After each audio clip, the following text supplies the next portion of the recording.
Coming out to my parents was extremely difficult for me. In some ways, even I had to come to terms with my own sexuality.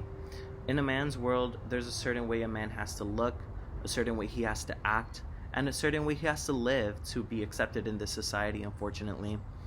Being raised in a Hispanic household, these extremely masculine standards were not only expected of me, but they were also enforced upon me. Things like sports, cars, girls, all the things I was taught to like did not feel right to me. It did not feel like me. I remember being told that the things I preferred doing as a kid, like singing or cheerleading, were wrong and unacceptable for a man to do. So, at the age of 18, right before my first semester at CSUN actually, I realized that something had to be done. I could no longer keep hiding the secret of who I was. This overwhelming yet familiar pressure began weighing heavier and heavier on my shoulders, the lump in my throat growing bigger.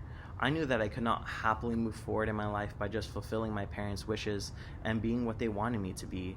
For me, that was unacceptable. So, on a normal Saturday morning, though I never thought it would be so random and abrupt to just walk up to my parents and tell them, I walked down the hallway and into the kitchen where they were both seated. Looking at them both for a couple of seconds, a million thoughts raced through my mind. Should I go back to my room? Should I just turn around? Forget about it. They don't need to know right now. But it was as if my mouth had a mind of its own. I think that deep down, I really wanted them to know and I wanted them to accept me. So, with a lot of courage, I walked right up to them and I told them, I'm gay. Looking back at me with their eyes wide open, they were obviously not expecting such harsh news, I guess. But it felt like the world had come to a pause. Waiting for their response, I was considering all the possible outcomes of the news I had just shared. Would I still have a house? Would I still be going to college? All these thoughts. It felt like life or death, really.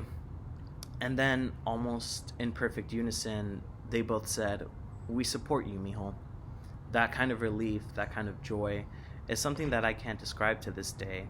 All I can say is that I'm very grateful for their acceptance and for their support of me as a gay man.